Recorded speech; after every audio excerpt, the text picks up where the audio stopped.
আসসালামু আলাইকুম। আমন্ত্রণ চ্যানেল আই সংবাদের সঙ্গে আছি হৃদয় হোসেন। বিস্তারিত সংবাদের শুরুতেই জানিয়ে দিচ্ছি ফ্রেশ আটা ময়দা সুজি সংবাদ শিরোনামগুলো। নির্বাচনে যাকেই দলীয় মনোনয়ন দেওয়া হবে তার পক্ষে কাজ করতে তারেক রহমানের আহ্বান। দেশকে অস্থিতিশীল করতে ইস্যু তৈরি করা হচ্ছে মন্তব্য। রাজনৈতিক সংকট নিরসনে বিএনপিকে আলোচনায় বসতে জামায়াত ইসলামের তাগিদ। বিএনপি জামায়াতের সমঝোতা হলে বাকি দলগুলো ঐকমত্য আসবে প্রত্যাশা। নির্বাচনী প্রতীক হিসেবে শাপলা কলি নিতে রাজি এনসিপি। নির্বাচন কমিশন ও সরকারের কয়েক উপদেষ্টার বিরুদ্ধে পক্ষপাতের অভিযোগ। কুষ্টিয়ায় 6 হত্যাসহ মানবতা বিরোধী অপরাধের 2 মামলায় ইনু হানিফ সহ 5 জনের বিরুদ্ধে অভিযোগ গঠন। সাক্ষ্য গ্রহণ শুরু 25 ও 30 নভেম্বর। এবং অন্য দেশে সরকার বদলের মার্কিন নীতির সমাপ্তি হয়েছে বললেন তুলসী গ্যাবার্ড। যুক্তরাষ্ট্রের নীতিতে আইএসের উত্থান হয়েছে স্বীকারোক্তি।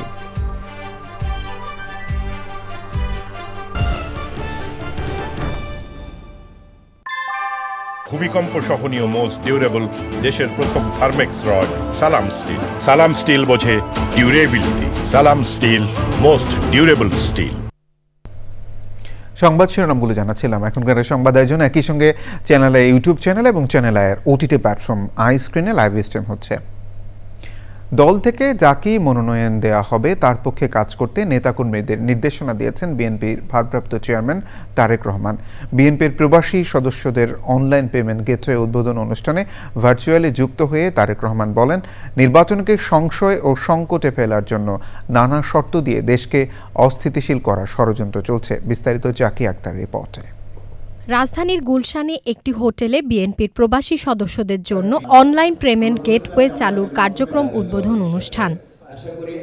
এই উদ্যোগের ফলে প্রবাসী নেতাকর্মীরা বিএনপির ওয়েবসাইটের মাধ্যমে সদস্যপদ নবায়ন ও নতুন সদস্যপদ গ্রহণ করতে পারবেন। অনুষ্ঠানে দলের মহাসচিব মির্জা ফখরুল ইসলাম আলমগীর, স্থায়ী কমিটির সদস্যবৃন্দ সহ সিনিয়র নেতারা উপস্থিত ছিলেন।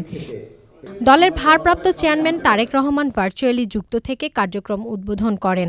নেতাকর্মীদের উদ্দেশ্যে তিনি বলেন, দল যাকে মনোনয়ন দেবে তাকে বিজয়ী করতে সবাইকে ঐক্যবদ্ধভাবে কাজ করতে হবে। দেশের প্রতিটি সংসদীয় আসনে বিএনপির একাধিক যোগ্য এবং জনপ্রিয় প্রার্থী থাকা সত্ত্বেও ভিন্ন রাজনৈতিক দলের যারা ফ্যাসিবাদ বিরোধী আন্দোলনে আমাদের সঙ্গে রাজপথের সঙ্গী ছিলেন এমন প্রার্থীকেও বিএনপি সমর্থন দেওয়ার সিদ্ধান্ত নিয়েছে। এই বাস্তবতার কারণে হয়তো কিছু সংসদীয় আসনে বিএনপি দলীয় প্রার্থী মনোনয়ন বঞ্চিত হবেন। বিএনপির সর্বস্তরের নেতাকর্মী সমর্থকদের কাছে আমাদের প্রত্যাশা, দেশ এবং জনগণের বৃহত্তর স্বার্থে, গণতন্ত্রের স্বার্থে আপনারা এই বাস্তবতাটিকে মেনে নেবেন দয়া করে। ফেব্রুয়ারিতে জনগণের বহুল কাঙ্ক্ষিত নির্বাচন বানচাল করতে নানা কৌশল ও অপকৌশলের আশ্রয় নেওয়া হচ্ছে বলেও মন্তব্য করেন তারেক রহমান। উদ্বেগ এবং আশ্চর্যের বিষয় হচ্ছে ফ্যাসিবাদ মুক্ত বাংলাদেশেও বর্তমানে বিএনপির বিজয় ঠেকাতে সংঘবদ্ধ অপপ্রচার এবং অপকৌশল দৃশ্যমান হতে শুরু করেছে। তবে আমি দৃঢ়ভাবে বিশ্বাস করি, জাতীয়তাবাদী শক্তিতে বিশ্বাসী, বাংলাদেশি জাতীয়তাবাদী শক্তিতে বিশ্বাসী প্রতিটি মানুষ, আপনারা যদি ঐক্যবদ্ধ থাকেন তাহলে কোনো ষড়যন্ত্রই বিএনপিকে জনগণ থেকে বিচ্ছিন্ন করতে পারবে না ইনশাআল্লাহ। স্বাধীনতার ঘোষক Ziaur Rahman, mother of democracy Begum Khaleda জিয়ার অমর্যাদা হয় এমন আচরণ না করতে নেতাকর্মীদের পরামর্শ দিয়েছেন বিএনপির ভারপ্রাপ্ত chairman. Zaki Akhtar, channel I, Dhaka. BNP মাঠে নামলে অন্তর্বর্তী সরকারের টিকে থাকা কঠিন হবে বলে হুঁশিয়ারি দিয়েছে দলটি। ঐকমত্য কমিশন নিয়ে জাতির সাথে প্রতারণা করা হয়েছে বলে অভিযোগ তাদের। দেশের শত্রুরা আবার মাথাচাড়া দিয়েছে বলে শঙ্কা প্রকাশ করেছেন দলের মহাসচিব। 7 নভেম্বর উপলক্ষে 10 দিনের কর্মসূচি ঘোষণা করেছে বিএনপি। রাহুল রয় রিপোর্ট। 7 নভেম্বর বিপ্লব ও সংহতি দিবস ঘিরে 10 দিনের কর্মসূচি পালন করবে বিএনপি। সকালে নয়াপল্টনে দলের কেন্দ্রীয় কার্যালয়ে যথাযথ মর্যাদায় দিবসটি পালনের কথা বলে কিছু শঙ্কা প্রকাশ করেন বিএনপি মহাসচিব। প্রত্যেকটি মানুষ বারবার চিন্তা করছে কি হবে, কি হতে পারে, আমরা দেখছি যে বাংলাদেশের শত্রুরা তারা আবার মাথা চালা দিয়ে উঠতে শুরু করেছে, মাথা তুলে উঠতে শুরু করেছে। আমরা দেখছি যতই সময় যাচ্ছে ততই বাংলাদেশে একটা অ্যানার্কিক সিচুয়েশন, একটা পুরোপুরি একটা নৈরাজ্য সৃষ্টি করার অপচেষ্টা চলছে। দুর্ভাগ্যক্রমে আমরা দেখছি যে সোশ্যাল মিডিয়াতেও মিথ্যা প্রচার দিয়ে বাংলাদেশে একটা আমরা নৈরাজ্য সৃষ্টি করার প্রক্রিয়া চলছে। আজকে তারই প্রেক্ষিতে 7ই নভেম্বর আজকে আমাদের কাছে অত্যন্ত গুরুত্বপূর্ণ। সকালে ডক্টরস অ্যাসোসিয়েশন অব বাংলাদেশ ড্যাবের নবগঠিত কমিটির সদস্যদের নিয়ে বিএনপির প্রতিষ্ঠাতা ও শহীদ রাষ্ট্রপতি জিয়াউর রহমানের সমাধিতে শ্রদ্ধা জানান বিএনপির স্থায়ী কমিটির সদস্য গয়েশ্বরচন্দ্র রায়। পরে বিভিন্ন ইস্যুতে কথা বলেন তিনি। জাতির সাথে 7 জন কমিশনার যে প্রতারণা করছে কোনো ক্ষেত্রে বা ধোঁকা দেওয়ার চেষ্টা করছে, বোকা বানানোর চেষ্টা করছে, এটা সাধারণ মানুষও বুঝছে। আমরা যদি একটা সুষ্ঠু অবাধ নির্বাচন চাই, তাই হয়তো যেভাবে প্রতিবাদ করার কথা আমাদের পক্ষ থেকে আমরা সেইভাবে প্রতিবাদ করছি। কারণ আমরা যদি প্রতিবাদ করি বা আমরা যদি মাঠে নামি, তাতে সরকার টিকে থাকবে কিনা সন্দেহ। আর সরকার যদি টিকে না থাকে, তো বাংলাদেশের নির্বাচন অনিশ্চিত হবে। বিএনপিকে নিয়ে মিথ্যা বিতর্ক তৈরি করা হচ্ছে বলেও অভিযোগ করেন বিএনপির এই নেতা। অত্যন্ত ধৈর্যের সাথে গণতন্ত্রের সাথে এবং দেশের শান্তিপূর্ণ অবস্থা যাতে বিরাজমান থাকে। রাহুল রায়, চ্যানেল আই, ঢাকা। বর্তমান রাজনৈতিক সংকট নিরসনে বিএনপিকে আলোচনায় বসার আহ্বান জানিয়েছে জামায়াত ইসলামী। রাজধানীর মগবাজারের সংবাদ সম্মেলনে দলের নায়েবে আমির সৈয়দ আবদুল্লাহ মোহাম্মদ তাহের বলেন, বিএনপি জামায়াতের সমঝোতা হলে বাকি দলগুলো ঐকমত্য আসবে। সংস্কার ইস্যুতে অন্তর্বর্তী সরকারকে কোনো চাপের মুখে নতি স্বীকার না করার আহ্বান জানান তিনি। তাফিমুল ইসলামের রিপোর্ট। চলমান রাজনৈতিক পরিস্থিতি নিয়ে রাজধানীর মগবাজারে জামায়াতে ইসলামীর সংবাদ সম্মেলন। উপস্থিত ছিলেন দলের শীর্ষ পর্যায়ের নেতারা। অনুভব করেছি যে আপনাদের কাছে সংবাদ সম্মেলনে দলের নায়েবে আমির সৈয়দ আবদুল্লাহ মোহাম্মদ তাহের জামায়াতকে নিয়ে সাম্প্রতিক সময়ে বিভিন্ন সমালোচনার জবাব দেন। আমরা 300 আসনে নমিনি দিছি, কাজ করতেছি, তারপরে বলে জামাত ইসলাম ফেব্রুয়ারি নির্বাচন চায়। যত দাবি আছে সব দাবি পেশ করে করতেছি, পূরণ করে আদায় করে ফেব্রুয়ারিতে ইলেকশন করবো।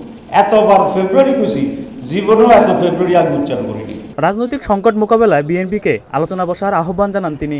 আমি বিএনপিকে অনুরোধ করব, আসুন বিএনপি এবং জামাত ইসলামী আমরা একসাথে বসি, আমরা দেশের এই পরিস্থিতি নিয়ে খোলামেলা আলোচনা করি এবং একটি সুন্দর সুষ্ঠু নির্বাচন, আমাদের যে চার্টার অফ জুলাই যেগুলো আছে দেশের জন্য অত্যন্ত প্রয়োজন, সেই চার্টারের জন্য যে গণভোটের যে গণভোট, জাতীয় নির্বাচন এবং কনস্টিটিউয়েন্সি অ্যাসেম্বলি এবং এটার বাস্তবায়নের জন্য যে ইম্পিউনিটি দেওয়া হচ্ছে সেটি, যেগুলো নিয়ে আজকে সমস্যা, আসলে সব ইস্যু নিয়ে আমরা বসি।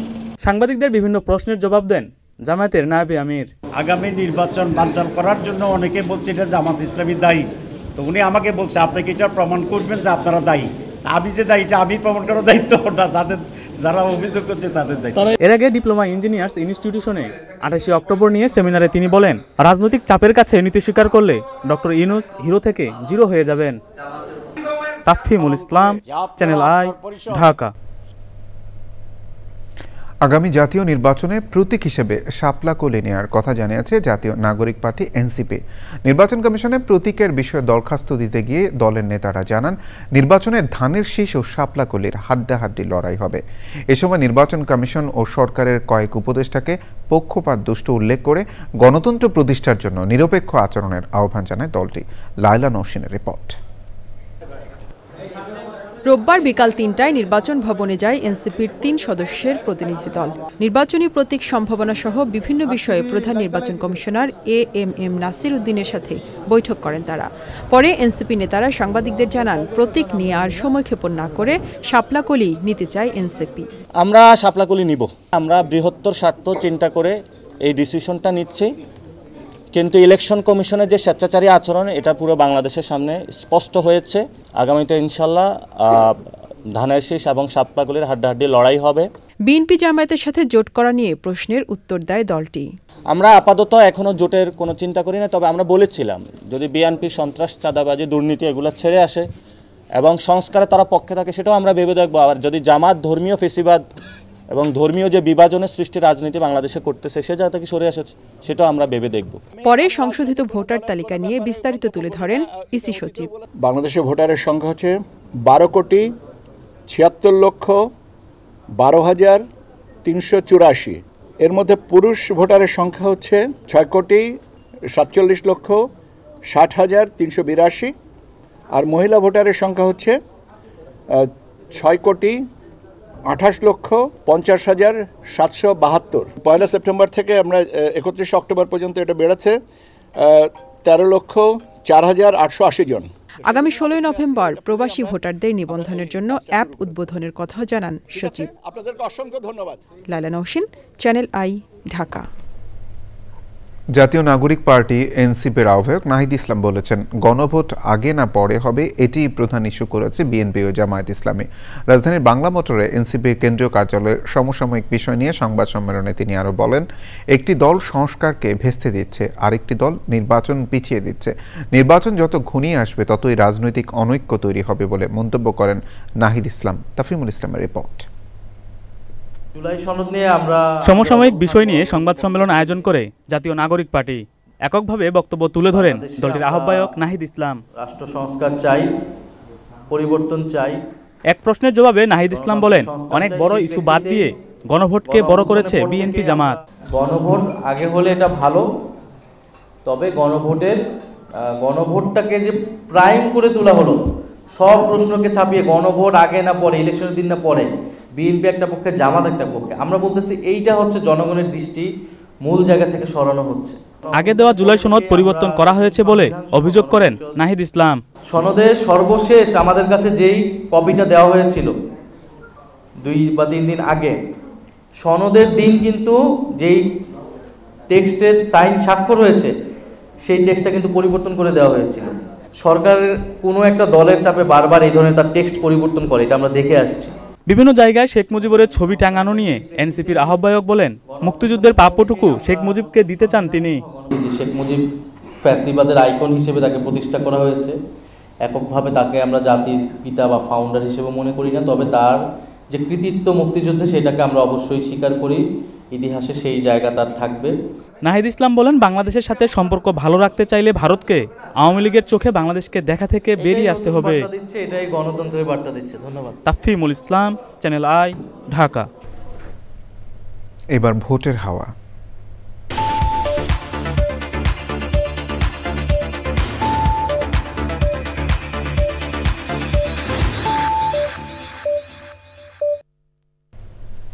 আসন্ন জাতীয় সংসদ নির্বাচন ঘিরে সারা দেশে বইছে নির্বাচনী হাওয়া। দীর্ঘদিন পর অবাধ সুষ্ঠু একটি নির্বাচনের প্রত্যাশায় সবখানে চলছে আলোচনা। দেশের নানান বয়সী নানান পেশার মানুষ কি ভাবছেন নির্বাচন নিয়ে, আজ জানবো কি চাইছেন রাঙামাটির ভোটাররা।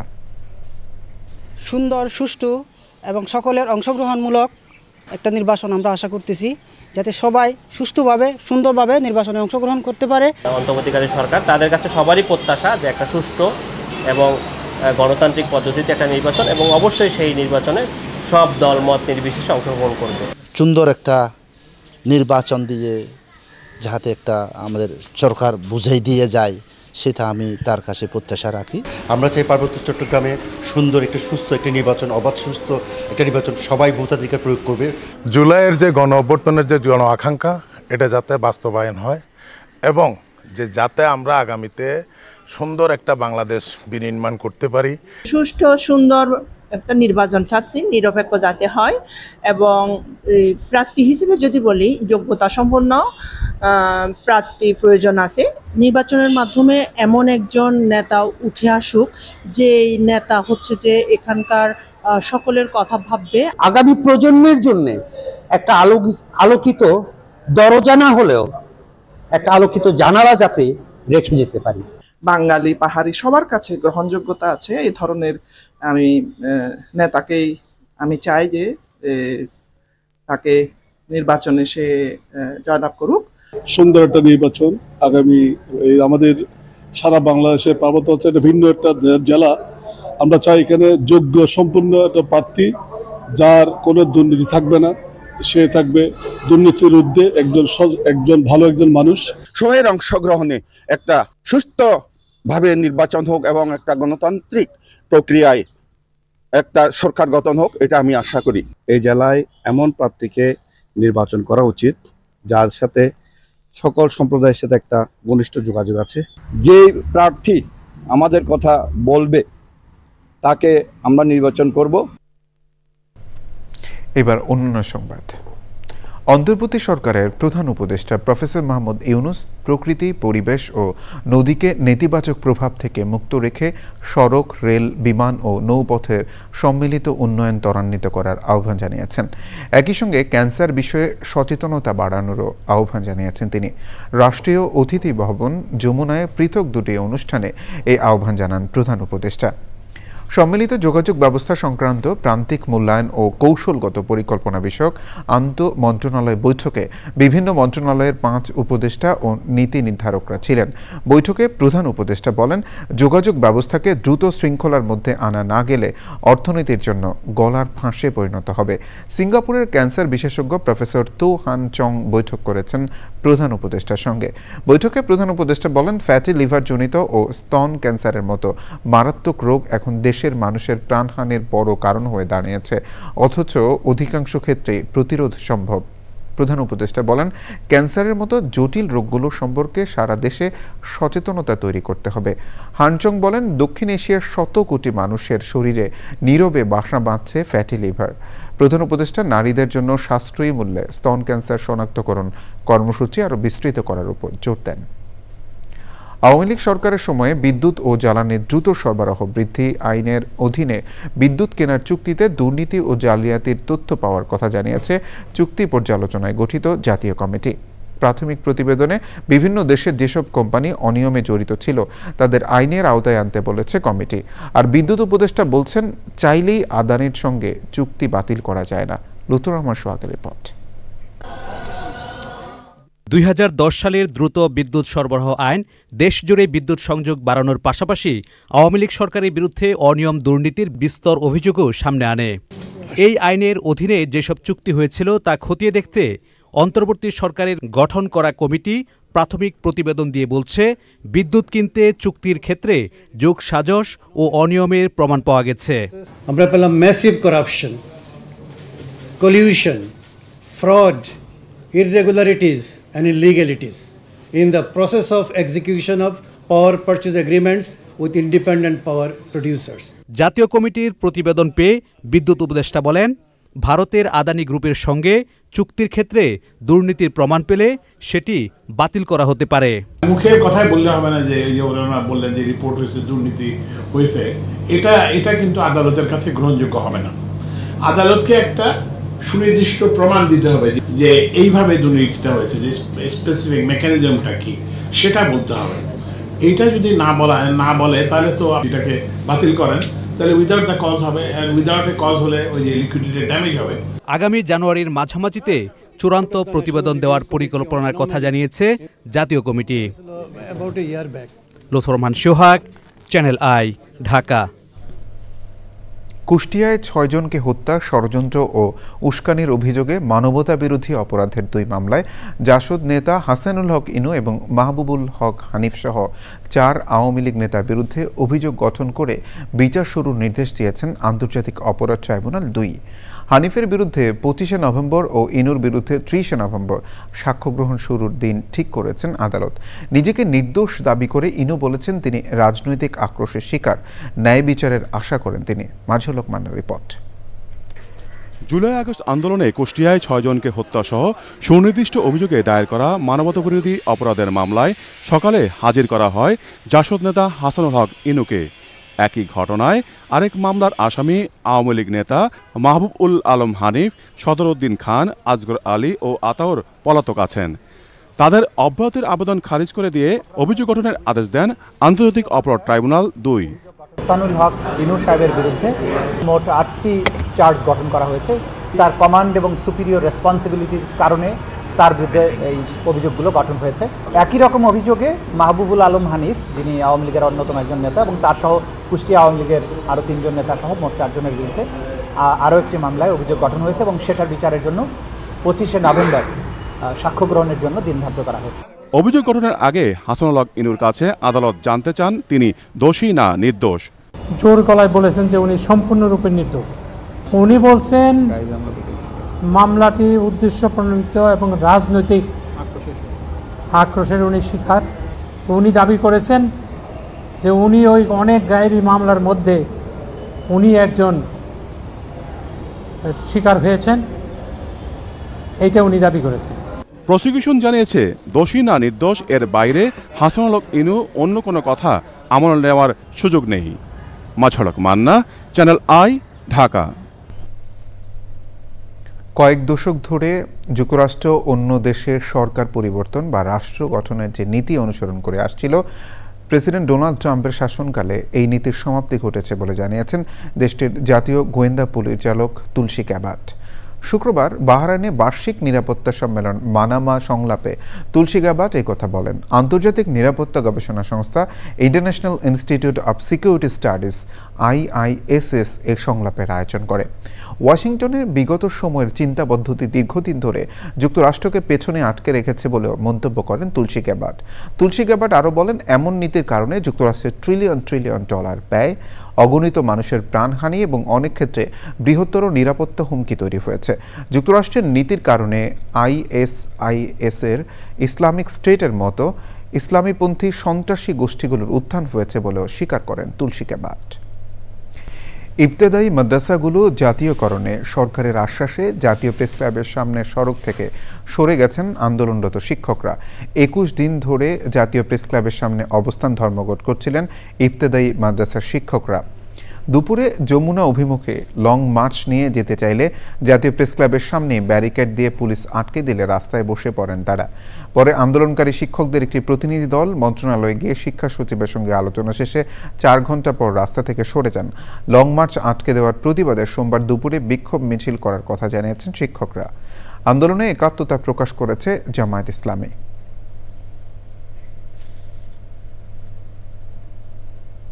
সংবাদের এই পর্যায়ে বিরতি নিচ্ছি, আর বিরতির পর জানিয়ে ফিরছি। পারমাণবিক স্থাপনা আরো শক্তিশালীভাবে পুনর্নির্মাণে ইরানের প্রেসিডেন্টের ঘোষণা, আবারও চেষ্টা করলে ট্রাম্পের হামলার হুমকি।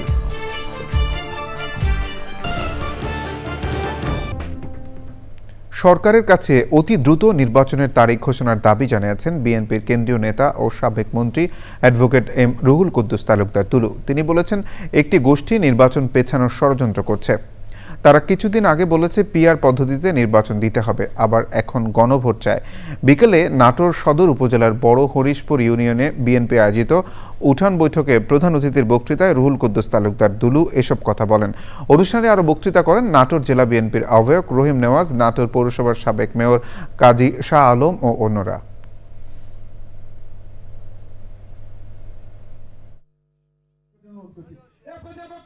এই নির্বাচন তো নিয়েও নতুন করে আবার ষড়যন্ত্র শুরু হয়েছে। অতি দ্রুত নির্বাচনের তারিখ ঘোষণা করে বাংলাদেশের মানুষকে এই দ্বিধা দ্বন্দ্ব থেকে হটিয়ে নির্বাচনের দিকে মানুষকে ধাবিত করবেন, এটাই হচ্ছে বর্তমান সরকারের কাছে আমাদের আহ্বান। রাজধানীতে এক আলোচনায় বক্তারা বলেছেন, নির্বাচন প্রশ্নবিদ্ধ হলে দেশ ভয়াবহ বিপদে পড়বে। ঐক্যবদ্ধভাবে নির্বাচনী প্রক্রিয়া এগিয়ে নিতে হবে। বক্তারা আরও বলেন, গণভোট, নোট অব ডিসেন্ট আর নির্বাচন, এই 3 নিয়ে আস্থা ফেরানোর জন্য দিক নির্দেশনা প্রয়োজন। কয়েকটা দলের মন জয় করার মনোভাব থেকে অন্তর্বর্তীকালীন সরকারকে বের হয়ে আসার আহ্বান জানান তারা। এবি পার্টির চেয়ারম্যান মুজিবুর রহমান মঞ্জু, আপ বাংলাদেশের আহ্বায়ক আলী আহসান জুনায়েদ, জেএসডি সাধারণ সম্পাদক শহীদ উদ্দিন মাহমুদ স্বপন ও অন্যরা বক্তব্য দেন। প্রধান আলোচক ছিলেন সোয়ার্স ইউনিভার্সিটি অব লন্ডনের প্রফেসর ডক্টর মুশতাক খান। সভাপতিত্ব করেন রাষ্ট্র সংস্কার আন্দোলনের সভাপতি অ্যাডভোকেট হাসনাত কাইয়ুম। এবার নিটোল টাটা আন্তর্জাতিক সংবাদ।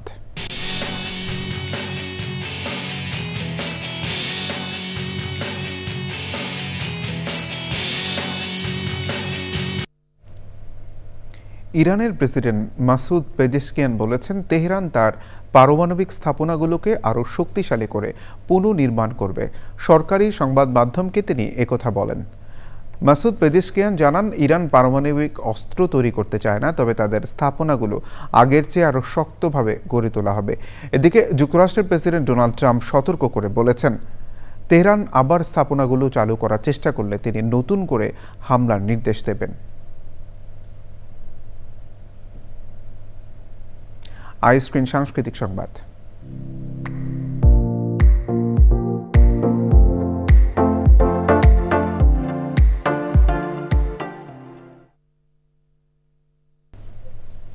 চলচ্চিত্র সংশ্লিষ্টরা বলেছেন, আন্তর্জাতিক খ্যাতিসম্পন্ন বাঙালি চলচ্চিত্র পরিচালক ঋত্বিক কুমার ঘটকের হাত ধরে বাংলা চলচ্চিত্র বিশ্ব দরবারে মর্যাদার আসন পেয়েছে। রাজধানীতে ঋত্বিক ঘটকের জন্মশতবর্ষের অনুষ্ঠানে তারা এসব কথা বলেন। গল্প আড্ডায় ঋত্বিক ঘটকের সাথে কাজের অভিজ্ঞতা তুলে ধরেন বিশিষ্টজনেরা। সুলতানা হিমুর রিপোর্ট। বাংলা ভাষার সবচেয়ে শক্তিশালী ও আন্তর্জাতিক খ্যাতিসম্পন্ন চলচ্চিত্রকারদের একজন ঋত্বিক কুমার ঘটক, যার হাত ধরে বাংলা চলচ্চিত্র বিশ্ব দরবারে পেয়েছে বিশেষ মর্যাদা। 1925 সালের 4 নভেম্বর বাংলাদেশের রাজশাহীতে জন্মগ্রহণ করেন গুণী এই পরিচালক। তার নির্মিত মেঘে ঢাকা তারা, তিতাস একটি নদীর নাম, সুবর্ণরেখা, অযান্ত্রিকের মতো সিনেমা আজও তরুণদের কাছে অনুপ্রেরণার উৎস। তারই জন্মশতবর্ষ উপলক্ষে ছায়ানটে হলো বর্ণাঢ্য আয়োজন। ঋত্বিক ঘটক ও বোন প্রতীতি দেবীর জন্মশতবর্ষের এই আয়োজন করে প্রতীতি দেবীর পরিবার। সব আর্টিস্টরা নামলো, সবকিছু হলো। উনি ভিউ ফাইন্ডার দিয়ে দুই জায়গায় দেখা বললো প্যাক আপ। আমি বললাম, এটা কি হলো দাদা? বলে, তুই তো বুর্জুয়া, তো এই লোকগুলো আজকের দিনটা কাজ না করে সবাই পেমেন্ট পাবে, ওদের কিছু পয়সা পাইয়ে দিলাম। অসম্ভব ভালো একটা মানুষ, ভেতরটা একদম বরফের মতো ঠান্ডা, বাইরে সে অনেক কিছু করে, অনেক কিছু বলে, but he was brilliant. Ritwik ঘটকের জন্মশতবর্ষ উপলক্ষে শিল্প সংশ্লিষ্ট প্রতিষ্ঠানগুলোতে রয়েছে চলচ্চিত্র প্রদর্শনী, স্মারক বক্তৃতা, পোস্টার ও গ্রন্থ প্রকাশনার আয়োজন। Sultana Himu, channel I, Dhaka. কৃষি সংবাদ।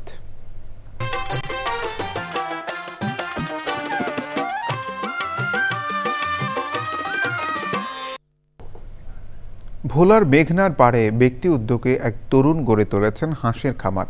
এসেছে সফলতাও, আসছে শীতে প্রচুর হাঁস বিক্রির আশা করছেন তিনি। ভোলা থেকে হারুনুর রশিদের তথ্যচিত্রে আলমুকসিদের রিপোর্ট।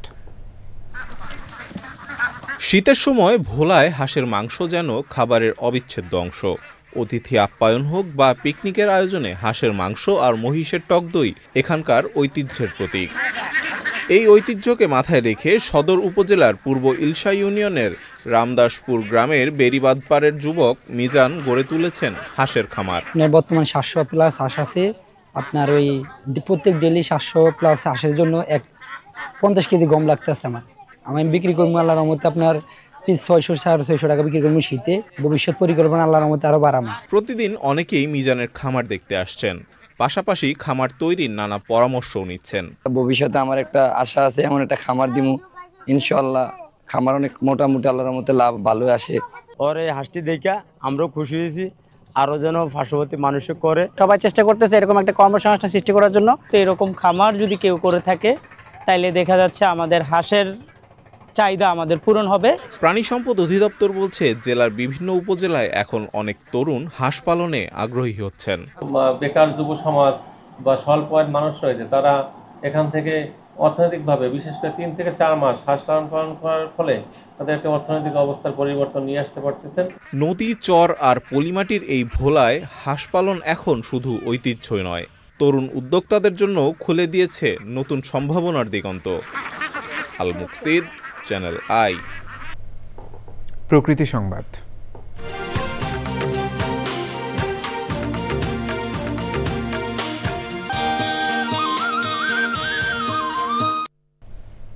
কুষ্টিয়ার দৌলতপুরের প্রতিটি প্রান্তে এখন ছড়িয়ে পড়ছে সবুজের ছোঁয়া, আর এই পরিবর্তনের নেপথ্যে আছেন চিকিৎসক মুসা কবির। গত 3 বছর ধরে তিনি উপজেলার 14টি ইউনিয়নের বিভিন্ন সড়ক, মসজিদ, মাদ্রাসা, স্কুল ও কলেজের আঙিনায় নিয়মিতভাবে রোপণ করছেন ফলদ, বনজ ও ঔষধি গাছ। আনিসুজ্জামান ডাবলুর তথ্য ভিডিওচিত্রে সৈয়দ মাদিহ অদিতের রিপোর্ট। বৃক্ষ কেবল প্রকৃতির শোভা নয়, মানব জীবনের আরোগ্যেরও অন্যতম উৎস। প্রাচীনকাল থেকেই চিকিৎসা বিজ্ঞানের সঙ্গে বৃক্ষের গভীর সম্পর্ক রয়েছে। এরই ধারাবাহিকতায় গাছের নিবিড় পরিচর্যা ও টেকসই সবুজায়ন নিশ্চিতে স্থানীয় যুবকদের সঙ্গে নিয়ে গড়ে তুলেছেন স্বেচ্ছাসেবক দল। ৩০টি সংগঠনকে সঙ্গে নিয়ে প্রতিষ্ঠা করেছেন স্মাইল ফর অল। নিজস্ব অর্থায়নে ৩ বছরে ৯,০০০-এরও বেশি গাছের চারা রোপণ করেছেন তিনি। কামরাঙা দিন, কৃষ্ণ, শিউলি, পেয়ারা গাছ, কদবেলে ফল ফুলের গাছ, বিভিন্ন রকম অনেক জাতের। প্রকৃতপক্ষে মানুষের কল্যাণ কিন্তু খুব কম হয়, শুধু মুখেই শুনি আমরা। আর প্রকৃত কল্যাণ কিন্তু এর মাধ্যম দিয়ে হবে, যে একটা ফলজ গাছ লাগালে সেখান থেকে যে ফলটা হবে তারা নিজেরাও খাবে পরিবারে, আবার এটা বিক্রি করেও কিছুটা অর্থনৈতিক সাশ্রয় তাদের হবে, অর্থনৈতিক কিছু লাভবান হবে তারা। এই ফলগুলো সাধারণ জনগণের জন্য, যেই এলাকায় আমরা লাগাবো সেই এলাকার মানুষজনের জন্যই এই গাছগুলো লাগানো। গাছের ফল থেকে শুরু করে সমস্ত বেনিফিট তারাই পাবে। মানুষকে সুস্থ থাকতে হলে প্রকৃতির প্রতি আরও যত্নশীল হতে হবে বলে জানিয়েছেন সংশ্লিষ্টরা। কোনো গাছ ভেঙে গেলে বা মারা গেলে আমরা সেই গাছগুলো রিপ্লেস করে দিই। ফলে আমরা একটা পরিকল্পনা নিয়েছি যে পুরো উপজেলাকেই আমরা একটা ফলের বাগানে ইনশাল্লাহ পরিণত করব। স্বাস্থ্য বিষয়টা পরিবেশের সাথে খুব গুরুত্বপূর্ণ, আর পরিবেশ ভালো থাকলে মানুষের মন এবং স্বাস্থ্য দুটাই ভালো থাকে। জলবায়ুর অভিঘাত মোকাবেলা ও অভিযোজন নিশ্চিতে প্রত্যেককে বৃক্ষায়নে যুক্ত হওয়ার আহ্বান জানিয়েছেন পরিবেশবাদীরা। সৈয়দ মাদিহা অদিত, প্রকৃতি ও জীবন ডেস্ক, চ্যানেল আই। এবার ঢাকা ব্যাংক পিএলসি বাণিজ্য সংবাদ।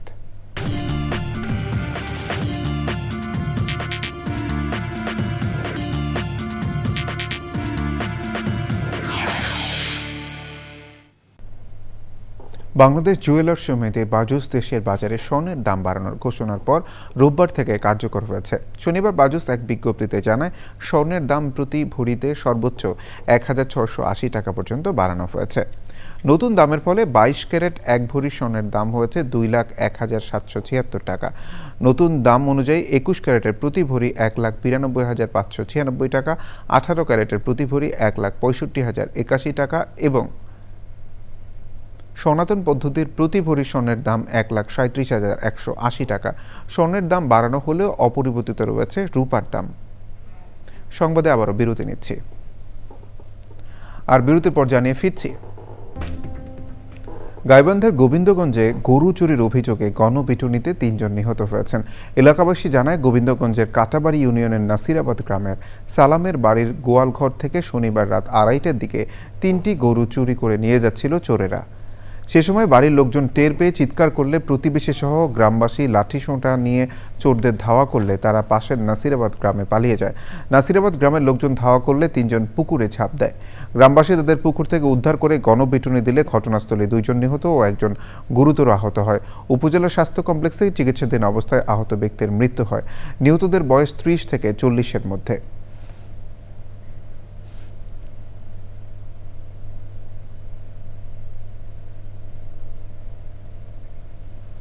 জাতীয় সংসদ নির্বাচনে ধানের শীষে ভোট দেওয়ার আহ্বান জানিয়ে চট্টগ্রামে বিভিন্ন স্থানে গণসংযোগ ও পথসভা করছে বিএনপি ও এর অঙ্গ সংগঠন। চট্টগ্রামের চন্দনাইশ উপজেলায় গণসংযোগ এবং একাধিক পথসভা করেন বিএনপি নেতা ও চন্দনাইশে মনোনয়ন প্রত্যাশী অধ্যাপক ডাক্তার মহসিন জিল্লুর করিম। চন্দনাইশ কলেজ বাজার এলাকা থেকে শুরু হয়ে কয়েক কিলোমিটার এলাকায় শতাধিক নেতাকর্মী নিয়ে গণসংযোগ করেন তিনি। গণসংযোগ কর্মসূচিতে উপজেলা ও ইউনিয়ন পর্যায়ের বিএনপি ও এর অঙ্গ সংগঠনের নেতাকর্মীরা অংশ নেন। সংবাদে আবারও বিরতি নিচ্ছি, আর বিরতির পর জানিয়ে ফিরছি। বিরতির পর আবারও আমন্ত্রণ চ্যানেল সংবাদে। পদ্মা সেতু ও সড়ক উন্নয়নের কারণে দক্ষিণাঞ্চলের সাথে যোগাযোগ ব্যবস্থা সহজ হয়েছে, তবে বরিশালের ঐতিহ্যবাহী লঞ্চ সার্ভিসে দেখা দিয়েছে মন্দা। সড়কপথে ঢাকা বরিশাল সরাসরি যোগাযোগ সহজ ও দ্রুত হওয়ায় যাত্রীরা লঞ্চের পরিবর্তে সড়কপথ বেছে নিচ্ছেন। যাত্রী ধরে রাখতে আধুনিকীকরণ এবং নৌপথের নাব্য সংকট সমাধানের দিকে মনোযোগী হচ্ছেন লঞ্চ মালিকরা। বরিশাল থেকে সাইদ পান্থর পাঠানো তথ্য ভিডিওচিত্রে সাদিয়া ওমরের রিপোর্ট। দীর্ঘদিন ধরে বরিশাল ও দক্ষিণাঞ্চলের মানুষের কাছে নদীপথই ছিল ঢাকাসহ দেশের অন্যান্য অঞ্চলে যাতায়াতের প্রধান মাধ্যম। বিশেষ করে বরিশাল ঢাকা রুটে বিলাসবহুল লঞ্চ সার্ভিস একটি ঐতিহ্যে পরিণত হয়েছিল। কিন্তু 2022 সালে পদ্মা সেতু চালু হওয়ার পর দ্রুতগামী সড়ক যোগাযোগের ফলে যাত্রীদের বড় একটি অংশ এখন বাসে ঢাকায় যাতায়াত করছে। এর প্রভাবে বরিশালের ঐতিহ্যবাহী লঞ্চ সার্ভিসে দেখা দিয়েছে ভয়াবহ মন্দা। সময় বেশি লাগায় লঞ্চ চলাচলে আগ্রহ হারাচ্ছেন যাত্রীরা।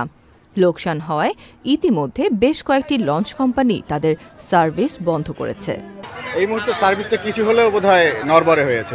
বিশেষ করে যারা কর্মজীবী বা ঢাকাতে ব্যবসা বা চাকরি করেন তাদের জন্য খুবই উপযোগী। জার্নিটাকে টিকিয়ে রাখার জন্য প্রথম যে কাজটা করতে হবে সেটা হচ্ছে সময়কে কমিয়ে আনতে হবে যাত্রাপথে, আর সাথে অন্যান্য সার্ভিসগুলোকে অপরিবর্তিত রাখতে হবে।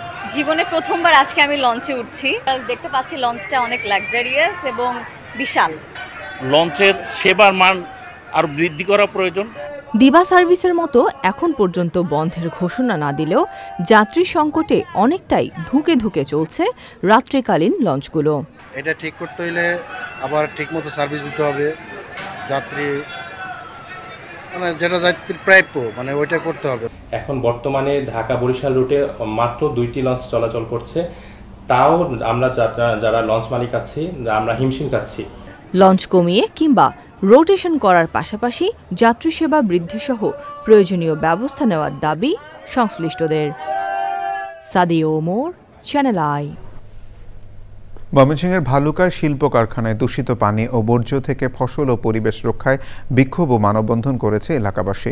উপজেলার ভরাধোবায় অভিযুক্ত এক্সপেরিয়েন্স কারখানার সামনে কর্মসূচিতে বক্তারা বলেন, দূষণের কারণে অনাবাদি হয়ে পড়েছে শত শত একর ফসলি জমি। এ বিষয়ে আবেদনের পরিপ্রেক্ষিতে প্রশাসনের পক্ষ থেকে ক্ষতিপূরণ নির্ধারণ করে দিলেও তা দেননি সংশ্লিষ্ট শিল্প কারখানার মালিকরা। এক সপ্তাহের মধ্যে ক্ষতিপূরণ না দিলে কঠোর আন্দোলনের হুঁশিয়ারি দেন ভুক্তভোগীরা।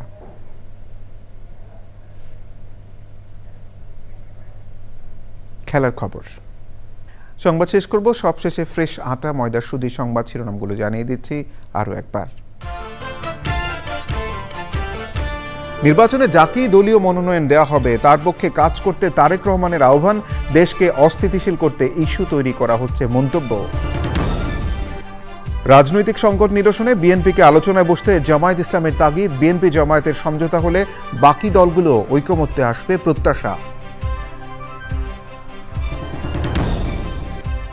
নির্বাচনী প্রতীক হিসেবে শাপলা কলি নিতে রাজি এনসিপি, নির্বাচন কমিশন ও সরকারের কয়েক উপদেষ্টার বিরুদ্ধে পক্ষপাতের অভিযোগ। কুষ্টিয়ায় 6 হত্যাসহ মানবতা বিরোধী অপরাধের 2 মামলায় ইনু হানিফ সহ 5 জনের বিরুদ্ধে অভিযোগ গঠন, সাক্ষ্য গ্রহণ শুরু 25 ও 30 নভেম্বর। এবং অন্য দেশে সরকার বদলের মার্কিন নীতির সমাপ্তি হয়েছে বললেন তুলসী গ্যাবাদ, যুক্তরাষ্ট্রের নীতিতে আইএসের উত্থান হয়েছে স্বীকারোক্তি।